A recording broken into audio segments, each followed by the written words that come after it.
The Fragmented Human, the introduction, the you inversed. Now I'm going to read to you from the book. I'm also going to ad-lib, have a little bit else to say. So if you'd like to grab the book and follow along, you can get it from Amazon and it will be available in print or download. And I encourage you to feel into it, receive the information and give it to someone who might benefit from it as well, because this is all about resetting humanity. So the U inverse is U, Y-O-U, hyphen, inverse, which also equates to universe, which is the U with a hyphen, inversed. So the universe that you hold inside here, U, inversed, of course, creates your universe. So the reality that you experience is not the reality that you live in. What if everything you believe today about reality is incomplete? It's not wrong, it's just incomplete. What if the life you experience each day is not simply the result of the world around you, but the result of the meanings that you have assigned to it? I found this fascinating, and so it's why I created the U-inverse philosophy. What if the greatest influence on your life, it's not fate, it's not luck, it's not destiny, it's not the universe, it's not the circumstances, it's not other people, and it's not even your past? What if the greatest influence on your life is the lens through which you experience it? And you may have heard of this before. But follow along. For most of my life, I believed, as many people do, that reality happened first and experience came second. Something happened, then I felt something, then I reacted, then I moved on. Simple, logical, and obvious, right? Except the more I worked with people, the more I began noticing something that did not fit that explanation. Over decades of working with people through massage and bodywork and emotional healing and identity reconstruction, behavior change, personal development, embodiment practices, and transformational facilitation, I noticed something fascinating. Two people could experience the same event and walk away with entirely different lives. And I know you know this, but keep following. The event was identical. The outcome was not. And this will be a common theme. One person saw opportunity, the other saw failure. One saw possibility, the other saw danger. One saw growth, the other saw rejection. Same event, different reality. Why? And that's what I asked, the question, why? At first I thought the answer was beliefs. So of course I went down and, found out more and more and more about that and studied it. Then I thought it was trauma.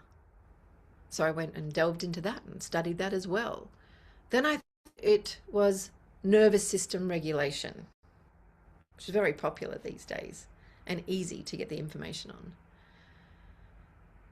Then I thought it was about identity, and I'm very big on working with identities. Then I thought it might have been consciousness. But then I got to meaning. And eventually I realized they were all connected.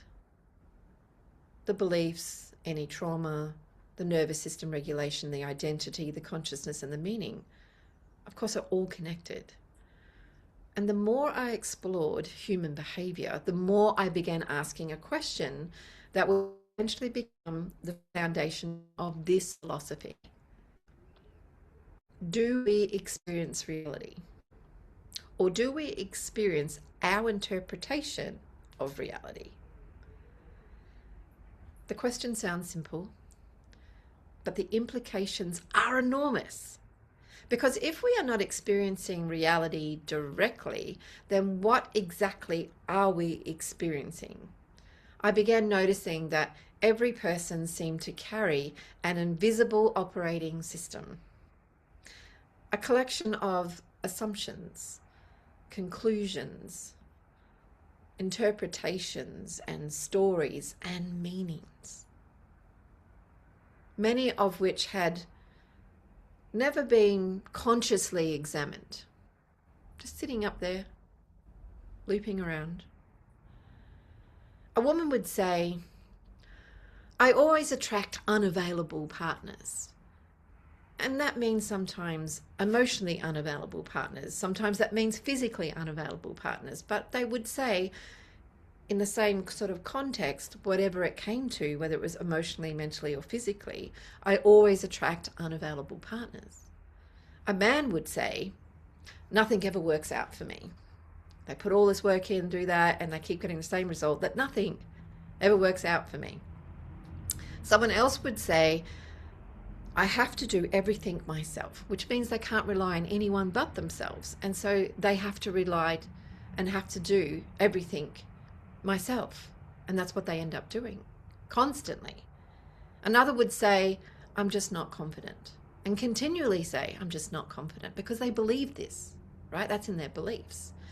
The fascinating part was that none of them experienced these statements as stories. They experienced them as reality. So I'm not confident was their reality. I have to do everything myself was their reality. Nothing ever works out for me was their reality. I always attract unavailable partners, again, their reality. Yet when we explore that and explored it deeper, these realities often trace back to meanings that had been created years, sometimes decades earlier. So when a child experiences criticism, for example, meaning forms. I'm not good enough. Now the meaning comes before the belief, because we're always talking about we've got to get back and change our belief system and so forth, or where did our belief system come from? So keep following. A child experiences criticism and the meaning forms. I'm not good enough. A child experiences abandonment. They don't even know what it is yet, but a meaning forms. People leave. A child experiences chaos and a meaning forms. The world is unsafe. The child grows into an adult and the meaning becomes identity. The identity becomes perception, and the perception becomes experience, and their experiences.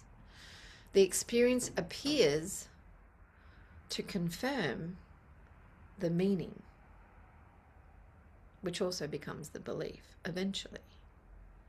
And the cycle continues. Eventually, the meaning becomes so familiar that it becomes invisible to them, because now it is a belief. People stop seeing it as meaning and they start seeing it as reality. And this is where the journey into the U-inverse begins. The U-inverse is not a religion. It is not a spiritual doctrine. It is not a scientific theory in the traditional sense. It's a philosophical framework for understanding how human beings experience life. It processes a simple but profound possibility. Human beings do not experience reality directly. We already know that this is getting proven. Human beings experience reality through meaning. And then the meaning becomes a value. And then the value becomes identity.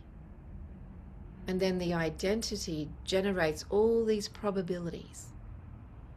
And those probabilities influence your perception, your behavior, and the action that you take. And then the behavior shapes all of the outcomes. And the outcomes reinforce the meaning. So the cycle continues until awareness about what's going on interrupts it. And if this is true, then the world we experience is not merely the universe. It's the universe filtered through us. So the universe interpreted through consciousness. The universe shaped through our meaning we have given it. The universe embodied through our identity or identities. The universe experienced through a human being or a human doing. The you inversed. So the idea emerged from years of observing human behavior and asking increasingly uncomfortable questions. Why do intelligent people repeatedly sabotage themselves? Why do some people see opportunities everywhere while others see obstacles everywhere? It was mind-boggling to me. Why do two siblings raised in the same family develop completely different lives? Why do people continue repeating patterns they consciously want to change? Why do some people create extraordinary transformation while others remain stuck despite having access to the same information? The answer, I believe, lies deeper than mindset, deeper than positive thinking, deeper than motivation. It lies in meaning. Meaning may be one of the most powerful forces shaping the human experience. Not because meaning changes reality itself, but because meaning changes how reality for us is experienced. And how reality is experienced, well, that influences everything that follows. This perspective challenges many commonly held beliefs. It challenges the idea that circumstances determine experiences. It challenges that idea. It challenges the idea that identity is fixed. It challenges the idea that fear always means danger. Because I've been introduced to that fear is a doorway to your success. It challenges the idea that we are passive participants in our lives. We are not. Most importantly, it challenges the assumption that reality is something that simply happens to us. Instead, it suggests something far more empowering, which I'm excited to share. That we are active participants in the reality we experience. Not because we control everything, we do not. Because life contains uncertainty, randomness, loss, change, other people, circumstances beyond our influence. The you inverse does not suggest that we create everything. It does suggest that we participate in everything that we experience through the meanings we assign to it. Let me say that again. It suggests that we participate in everything we experience through the meanings we assign to it. And that distinction is important because responsibility is not the same as blame. When you look at the word responsibility and divide it, you have response and an ability, which is like the ability to have a response. Instead of being responsible or having a responsibility about something, you have the response ability to respond. And participation, of course, is not the same as control. The purpose of this philosophy is not to blame people for their circumstances, not at all. The purpose is to help people understand how meaning shapes experience and how awareness creates the possibility of having a choice. Because once meaning becomes visible, well, new possibilities emerge, new identities emerge, new behaviors emerge, new outcomes emerge. Perhaps most importantly, a new relationship with reality emerges. So this book is an exploration of that relationship, a journey into consciousness, meaning and identity, the body, perception, and probability, essentially human behavior, and the possibility that the life we experience is not simply the result of the world around us, but the result of the world interpreted through us. The you inverse, the universe experienced through you.